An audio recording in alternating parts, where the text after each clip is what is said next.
KaraokeBooks. A Tale of Two Cities.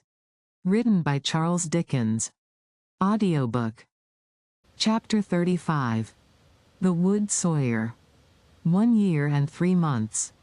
During all that time Lucy was never sure, from hour to hour, but that the guillotine would strike off her husband's head next day. Every day, through the stony streets, the tumbrils now jolted heavily, filled with condemned.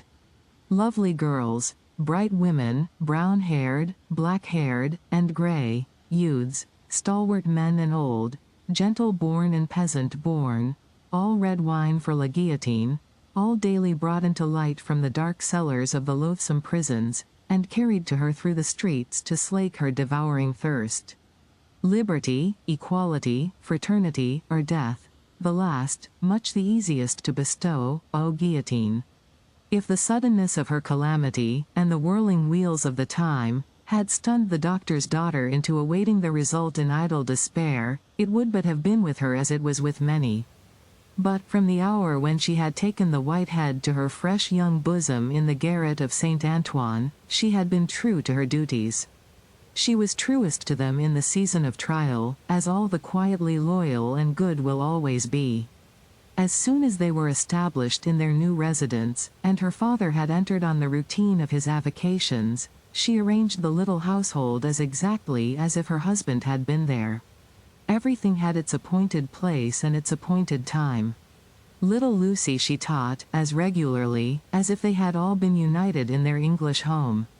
The slight devices with which she cheated herself into the show of a belief that they would soon be reunited, the little preparations for his speedy return, the setting aside of his chair and his books, these, and the solemn prayer at night for one dear prisoner especially, among the many unhappy souls in prison and the shadow of death, were almost the only outspoken reliefs of her heavy mind. She did not greatly alter in appearance. The plain dark dresses, akin to mourning dresses, which she and her child wore, were as neat and as well attended to as the brighter clothes of happy days. She lost her color, and the old and intent expression was a constant, not an occasional, thing. Otherwise, she remained very pretty and comely. Sometimes, at night on kissing her father, she would burst into the grief she had repressed all day, and would say that her sole reliance, under heaven, was on him.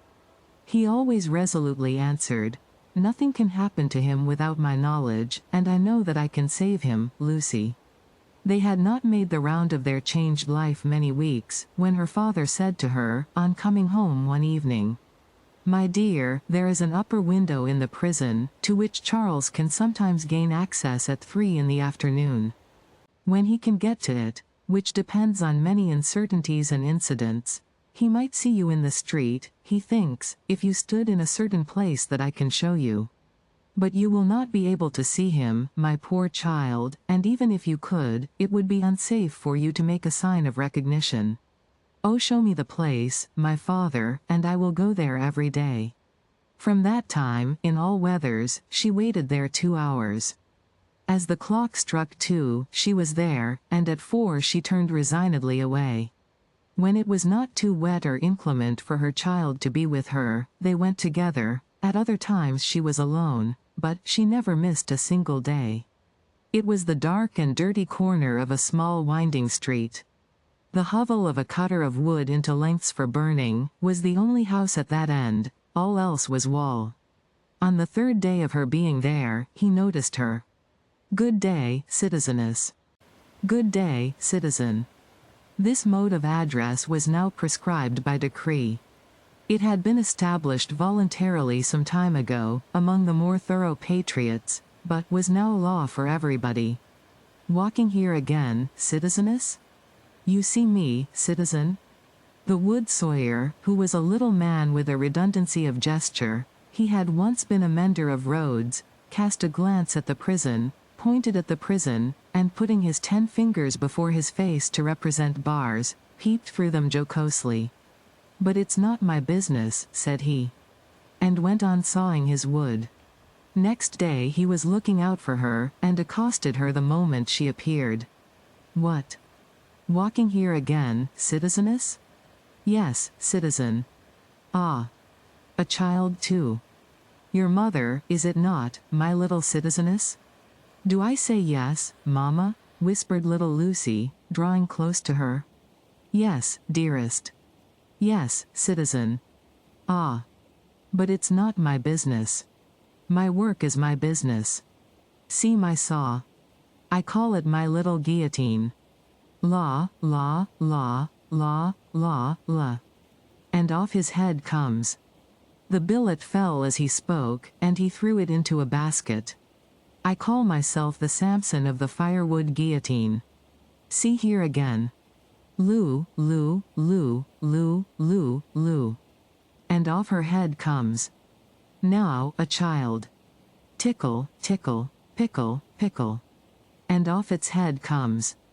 All the family.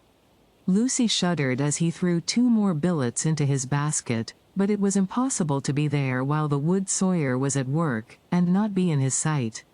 Thenceforth, to secure his good will, she always spoke to him first, and often gave him drink money, which he readily received. He was an inquisitive fellow, and sometimes when she had quite forgotten him in gazing at the prison roof and grates, and in lifting her heart up to her husband, she would come to herself to find him looking at her, with his knee on his bench and his saw stopped in its work. But it's not my business, he would generally say at those times, and would briskly fall to his sawing again. In all weathers, in the snow and frost of winter, in the bitter winds of spring, in the hot sunshine of summer, in the rains of autumn, and again in the snow and frost of winter, Lucy passed 2 hours of every day at this place, and every day on leaving it, she kissed the prison wall.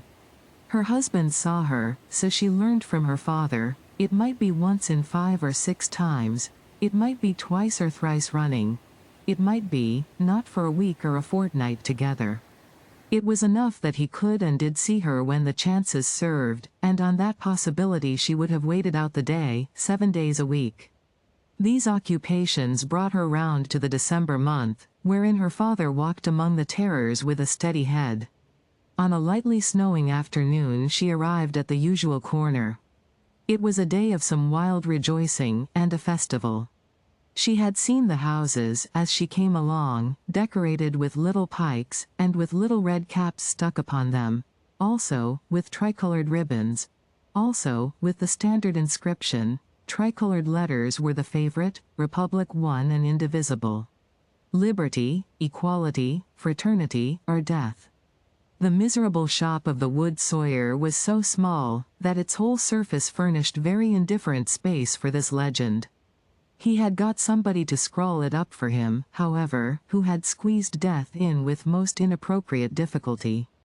On his house top, he displayed pike and cap, as a good citizen must, and in a window he had stationed his saw inscribed as his little Saint Guillotine, for the great sharp female was by that time popularly canonized.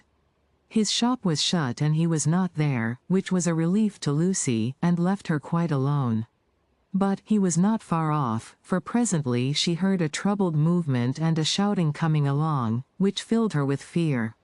A moment afterwards, and a throng of people came pouring round the corner by the prison wall, in the midst of whom was the wood sawyer hand in hand with the Vengeance. There could not be fewer than 500 people, and they were dancing like 5,000 demons. There was no other music than their own singing. They danced to the popular Revolution song, keeping a ferocious time that was like a gnashing of teeth in unison. Men and women danced together, women danced together, men danced together, as hazard had brought them together. At first, they were a mere storm of coarse red caps and coarse woolen rags. But, as they filled the place, and stopped to dance about Lucy, some ghastly apparition of a dance figure gone raving mad arose among them. They advanced, retreated, struck at one another's hands, clutched at one another's heads, spun round alone, caught one another and spun round in pairs, until many of them dropped. While those were down, the rest linked hand in hand, and all spun round together. Then the ring broke, and in separate rings of 2 and 4 they turned and turned until they all stopped at once, began again, struck, clutched, and tore, and then reversed the spin, and all spun round another way. Suddenly they stopped again, paused, struck out the time afresh, formed into lines the width of the public way, and, with their heads low down and their hands high up, swooped screaming off. No fight could have been half so terrible as this dance. It was so emphatically a fallen sport, a something, once innocent, delivered over to all devilry, a healthy pastime changed into a means of angering the blood, bewildering the senses, and stealing the heart. Such grace as was visible in it, made it the uglier, showing how warped and perverted all things good by nature were become. The maidenly bosom bared to this, the pretty almost child's head thus distracted, the delicate foot mincing in this slough of blood and dirt, were types of the disjointed time. This was the Carmagnole. As it passed, leaving Lucy frightened and bewildered in the doorway of the wood sawyer's house, the feathery snow fell as quietly and lay as white and soft, as if it had never been. "Oh, my father," for he stood before her when she lifted up the eyes she had momentarily darkened with her hand, such a cruel, bad sight. "I know, my dear, I know. I have seen it many times. Don't be frightened. Not one of them would harm you. I am not frightened for myself, my father. But when I think of my husband and the mercies of these people, we will set him above their mercies very soon. I left him climbing to the window, and I came to tell you. There is no one here to see. You may kiss your hand towards that highest shelving roof. I do so, father, and I sent him my soul with it. You cannot see him, my poor dear?" "No, father," said Lucy, yearning and weeping as she kissed her hand, "no." A footstep in the snow. "Madame Defarge." "I salute you, citizeness," from the doctor. "I salute you, citizen." This in passing. Nothing more. Madame Defarge gone, like a shadow over the white road. "Give me your arm, my love. Pass from here with an air of cheerfulness and courage, for his sake." That was well done, they had left the spot, it shall not be in vain. Charles is summoned for tomorrow. For tomorrow. There is no time to lose. I am well prepared, but there are precautions to be taken, that could not be taken until he was actually summoned before the tribunal. He has not received the notice yet, but I know that he will presently be summoned for tomorrow, and removed to the conciergerie. I have timely information. You are not afraid? She could scarcely answer, "I trust in you." Do so, implicitly. Your suspense is nearly ended, my darling. He shall be restored to you within a few hours. I have encompassed him with every protection. I must see Laurie. He stopped. There was a heavy lumbering of wheels within hearing. They both knew too well what it meant. 1, 2, 3. 3 tumbrils faring away with their dread loads over the hushing snow. "I must see Laurie," the doctor repeated, turning her another way. The staunch old gentleman was still in his trust, had never left it. He and his books were in frequent requisition as to property confiscated and made national. What he could save for the owners, he saved. No better man living to hold fast by what Tellson's had in keeping, and to hold his peace. A murky red and yellow sky, and a rising mist from the Seine, denoted the approach of darkness. It was almost dark when they arrived at the bank. The stately residence of Monseigneur was altogether blighted and deserted. Above a heap of dust and ashes in the court, ran the letters, "National Property. Republic one and indivisible. Liberty, equality, fraternity, or death." Who could that be with Mr. Laurie, the owner of the riding coat upon the chair, who must not be seen? From whom newly arrived, did he come out, agitated and surprised, to take his favorite in his arms? To whom did he appear to repeat her faltering words, when, raising his voice and turning his head towards the door of the room from which he had issued, he said, "Removed to the conciergerie, and summoned for tomorrow?" If you liked what you heard, please subscribe to the channel.